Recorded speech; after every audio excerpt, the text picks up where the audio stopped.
Number 6، رجل دعته امرأة ذات حسب وجمال فقال انی اخاف اللہ، وہ انسان جس کو کوئی حسب و نسب والی خوبصورت عورت زنا کی دعوت دے اور وہ آگے سے کہے انی اخاف اللہ، کہ میں اللہ سے ڈرتا ہوں۔ یعنی چھٹا آدمی وہ ہے کہ جسے حسب و نسب والی خوبصورت عورت، آپ نے حدیث میں 2 جملے ارشاد فرمائے، ذات و حسب بڑے خاندان کی عورت، جمال خوبصورت عورت، وہ گناہ کی دعوت دے اور یہ آگے سے کہیں انی اخاف اللہ، میں اللہ سے ڈرتا ہوں، اللہ تعالیٰ فرماتے میں اس کو اپنے عرش کا سایہ نصیب کروں گا۔ حضرت یوسف علیہ السلام زنا کی دعوت دینے والی عزیز مصر کی بیوی جھونپڑی میں نہیں محل میں دعوت دے رہی ہے، دیکھنے والا کوئی انسان موجود نہیں، تمام دروازے بند کر دیے۔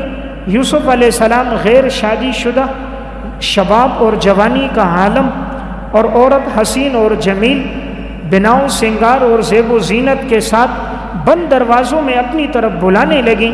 جب انہوں نے اپنی طرف دعوت دی، قرآن کریم نے اس بات کو بیان کیا، وراودته التي هو في بيتها عن نفسه، اس عورت نے یوسف علیہ السلام کو پھسلایا، اپنے گھر میں اپنی طرف مائل کیا، وغلقت الابواب، دروازے بند کر دیے، وقالت حیت لک، آؤ میری طرف، قال معاذ اللہ، یوسف علیہ السلام نے کہا اللہ کی پناہ، انہ ربی احسن مثوایا، یقیناً اللہ نے مجھے بہترین ٹھکانہ دیا، انہ لا یفلح الظالمون، ظالم لوگ کبھی کامیاب نہیں ہوتے۔ تو یہ ہے اللہ کو پسند کہ عورت خود دعوت دے اور اپنی زندگی کو انسان پاک دامن بنائے۔ اللہ رب العزت اس کو اپنے عرش کا سایہ نصیب فرماتے ہیں۔ علامہ ابن جوزی رحمۃ اللہ علیہ نے ذم الہوی میں، اور علامہ ابن قیم رحمۃ اللہ علیہ نے روضۃ الطالبین و نزہۃ المشتاقین میں ایک واقعہ لکھا۔ بنی اسرائیل میں ایک شخص تھا، زندگی اس کی عبادت میں گزر رہی تھی۔ چند لوگوں نے آپس میں مشورہ کیا کسی طرح اس کو بدنام کیا جائے، تو انہوں نے سوچا اس کے لیے ایک فاحشہ عورت کا انتخاب کیا اور اس کو بڑی رقم دی، کسی طرح اس کو اپنی طرف گناہ کی طرف مائل کر دو، اگر یہ گناہ کر دے گا ہم پورے علاقے میں بتا دیں گے، اس کی جو نیک نامی اور عزت ہے یہ ختم ہو جائے۔ اس عورت نے کہا یہ تو کوئی مشکل کام نہیں، حسین اور جمیل عورت تھی، بناؤ سنگار کر کے رات کے اس اندھیرے میں آئی جب ہلکی بارش ہو رہی تھی، یہ اپنے عبادت خانے میں عبادت کر رہے تھے۔ عورت نے نیچے سے آواز دی کہ بارش ہے، میں اپنے گھر نہیں جا سکتی، مجھے رات کو اپنے ہاں ٹھہرنے دو، جیسے بارش ختم ہوگی میں صبح اپنے گھر چلی جاؤں گی۔ 1 دفعہ 2 دفعہ 3 دفعہ کہا تو انہیں ترس آیا کہ واقعی شاید اندھیری رات ہے، بارش ہے، تو انہوں نے اس کو اپنے صومعہ میں بلا دیا۔ جب یہ اوپر آئی تو اب اس نے اپنے ناز و اندام کو اس کے سامنے ظاہر کیا، گناہ کی دعوت دینے لگی۔ اس کے نفس میں یہ خیال آنے لگا تو اس کے سامنے دیا جل رہا تھا، اس نے اپنے نفس کو مخاطب کر کے کہا اگر تو یہ دنیا کی آگ برداشت کر سکتا ہے تو میں یہ گناہ کر لیتا ہوں، کیونکہ آخرت کی آگ بڑی سخت ہے۔ تو اپنی ایک انگلی کو دیے پہ رکھا، وہ جل گئی، دوسری انگلی، تیسری انگلی، چوتھی انگلی، 10 کی 10 انگلیاں دیے پہ رکھتا گیا اور وہ انگلیاں جلتی گئی، اور نفس کو مخاطب کرتا رہا تو یہ آگ برداشت کر لے تو میں گناہ کرتا ہوں، آخرت کی آگ بڑی سخت ہے۔ عورت نے یہ دیکھا، اس سے برداشت نہ ہوا، ایک چیخ ماری، وہیں اس کا انتقال ہو گیا۔ یعنی کیسا اللہ کا خوف اس انسان کے دل میں تھا، اپنی انگلیاں جلا ڈالی لیکن نفس کی خواہش کو پورا نہیں کیا۔ تو تھوڑی سی لذت کی خاطر انسان اللہ کی نافرمانی نہ کرے، لذت ختم ہو جاتی ہیں اور گناہ نامہ اعمال میں باقی رہتا ہے۔ تھوڑی سی مشقت کی خاطر نیکی کو نہ چھوڑے، مشقت ختم ہو جاتی ہے اور یہ نیک عمل انسان کے نامہ اعمال میں باقی رہتا ہے۔ گناہ کی لذت عارضی ہے اور لذتیں کبھی ختم نہیں ہوتی۔ جہنم کو ڈھانپا ہی خواہشات سے گیا۔ آپ صلی اللہ علیہ وسلم نے فرمایا حجبت النار بالشہوات وحجبت الجنت بالمکاری، جنت کو مشقت والے اعمال سے اور جہنم کو خواہشات سے ڈھانپا گیا۔ تو چھٹا خوش نصیب وہ ہے جسے عورت زنا کی دعوت دیں اور وہ اپنے دامن کو محفوظ رکھے۔ 7واں آدمی رجل تصدق بصدقۃ فاخفاها، وہ انسان جو اللہ کے راستے میں صدقہ کرے، اتنا پوشیدہ کرے حتی لا تعلم شمالہ ما تنفق یمینہ، اگر وہ بائیں ہاتھ سے خرچ کرے تو دائیں ہاتھ کو پتہ نہ ہو کہ اس نے کیا خرچ کیا، دائیں ہاتھ سے خرچ کرے تو بائیں ہاتھ کو علم نہ ہو۔ یعنی ساتواں آدمی وہ ہیں جو اللہ کے راستے میں اتنا پوشیدہ دے، دائیں ہاتھ سے دے تو بائیں ہاتھ کو بھی پتہ نہ چلے، اللہ اس کو اپنے عرش کا سایہ دے گا، کیونکہ اس نے صرف اللہ کی رضا کے لیے خرچ کیا۔ اس لیے انسان جب بھی اللہ کے راستے میں دے کوشش کرے مقصود اللہ کی رضا ہو، مقصود ریاکاری نہ ہو، لوگوں میں دکھلاوا نہ ہو۔ اور جب انسان اس کے لیے دیتا ہے، نیک عمل چھپتا نہیں ہے، اللہ نیک عمل کی ضرور تشہیر کروا دیتا ہے، اور دنیا میں نہیں تو دنیا سے جانے کے بعد اللہ اس کو عزت دے دیتا ہے۔ امام ابو نعیم اصفہانی رحمۃ اللہ علیہ نے حلیۃ الاولیاء میں لکھا، حضرت زین العابدین رحمۃ اللہ علیہ ساری زندگی معمول تھا کندھے پر سامان اٹھاتے، یتیموں، بیواؤں، مسکینوں کے گھروں میں پہنچا دیتے، کسی کو پتہ نہیں تھا رات کے اندھیرے میں لانے والا کون ہے، دروازے پہ رکھتے، دستک دے کے چلے جاتے۔ انتقال کے بعد پتہ چلا ان کی کمر پر جب بوریوں کے نشانات دیکھے گئے، ان کے خادم سے پوچھا گیا، انہوں نے کہا 100 سے زائد گھروں کا خرچہ برداشت کرنے والا زین العابدین دنیا سے جا چکا۔ دنیا میں کسی کو نہیں پتہ تھا کہ یہ اللہ کے راستے میں اتنا خرچ کرتے ہیں، جانے کے بعد پتہ چلا۔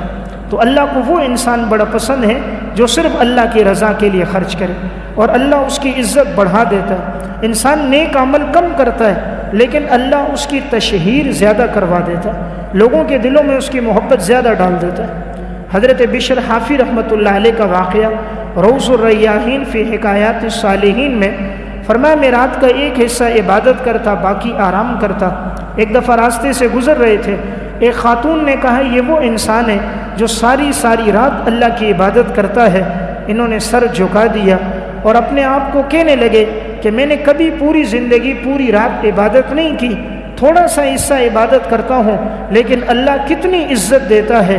عبادت تھوڑی کی ہے لیکن لوگوں کے دلوں میں اللہ نے یہ ڈال دیا کہ یہ ساری رات عبادت کرتا ہے۔ نیک عمل کا بدلہ اللہ ضرور دیتا ہے، بس نیت اللہ کے لیے ہو، اللہ رب العزت پھر ضرور اس کا ثمرہ دیتا ہے۔ تو 7 خوش نصیب یہ ہوئے جس کا اس حدیث میں تذکرہ آیا۔ 8واں خوش نصیب انسان کون ہوگا؟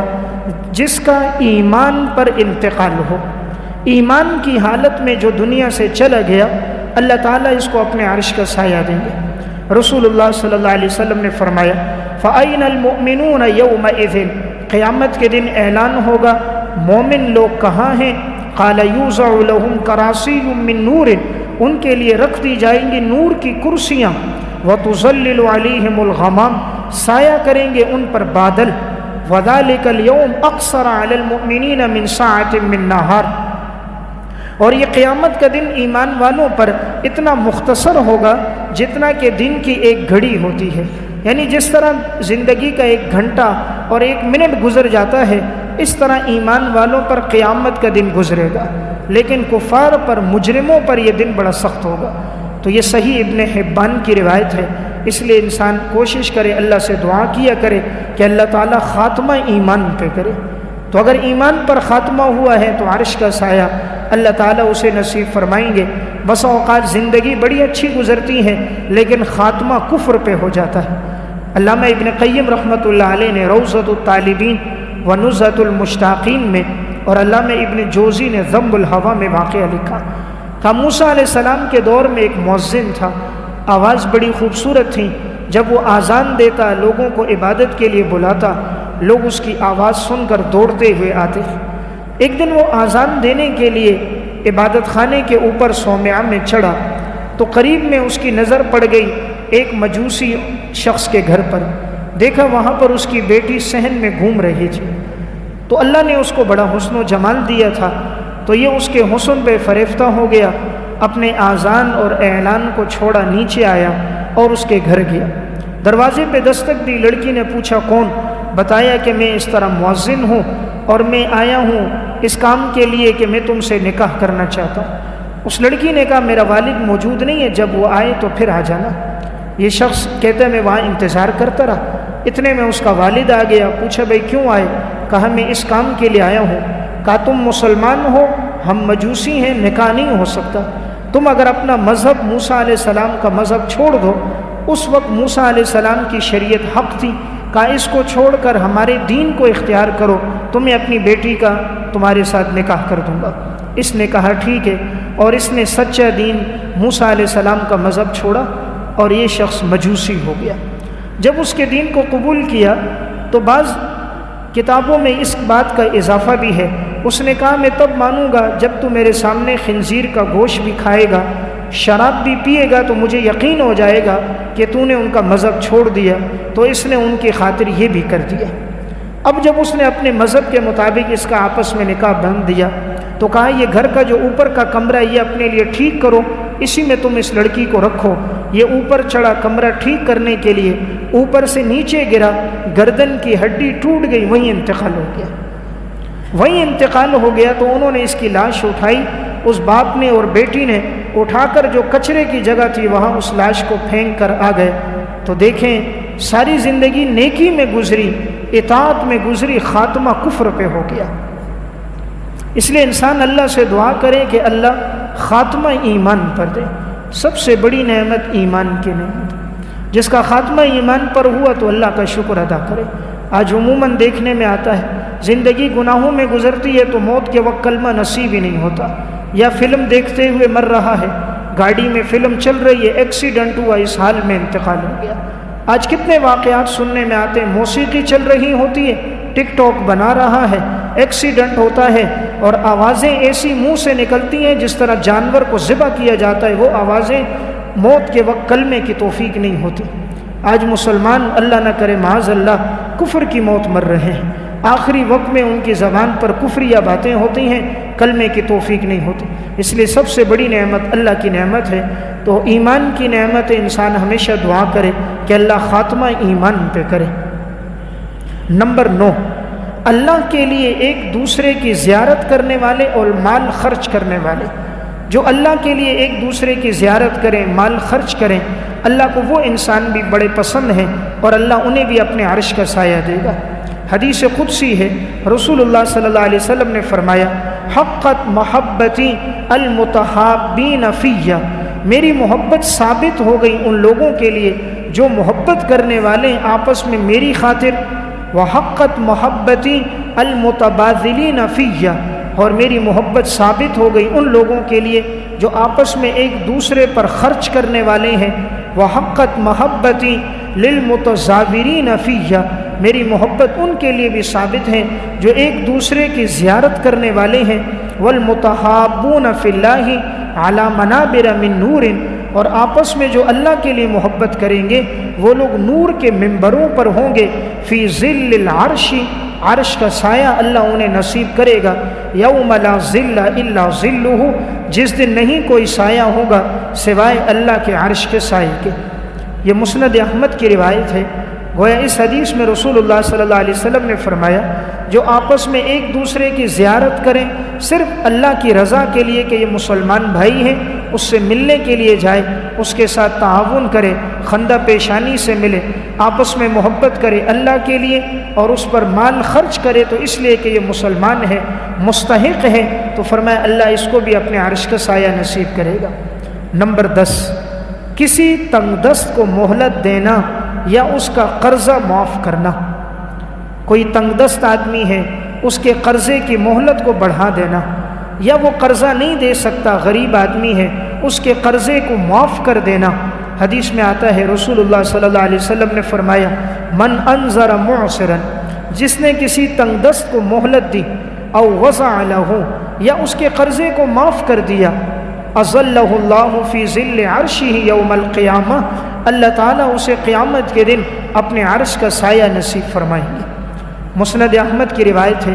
اس لیے انسان دیکھے اگر دنیا میں کسی نے اس سے قرض لیا ہے اور وہ نہیں دے سکتا، خصوصاً آج کے دور میں مہنگائی کثرت سے ہے اور انسان کی آمدنی کم ہے، بال بچوں کے اخراجات زیادہ ہوتے ہیں، تو اگر کوئی تنگ دست ہو قرضہ نہ دے سکے، اللہ کی رضا کے لیے معاف کر دینا چاہیے، یا قرضے میں کچھ آدھا معاف کر دینا چاہیے، یا اس کی مدت کو بڑھا دینا چاہیے، اسے ذلیل و رسوا نہیں کرنا چاہیے۔ یہ اللہ رب العزت کی طرف سے ایک امتحان ہوتا ہے۔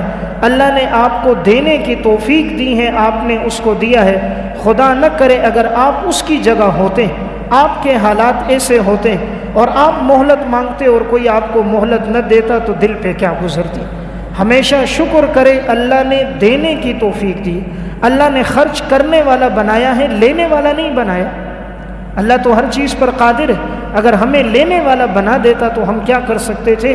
لیکن اے اللہ تیرا فضل ہے، تو نے ہمیں توفیق دی کہ ہم تیرے راستے میں خرچ کر رہے ہیں۔ تو 10واں خوش نصیب وہ ہے جو تنگ دست کو مہلت دے۔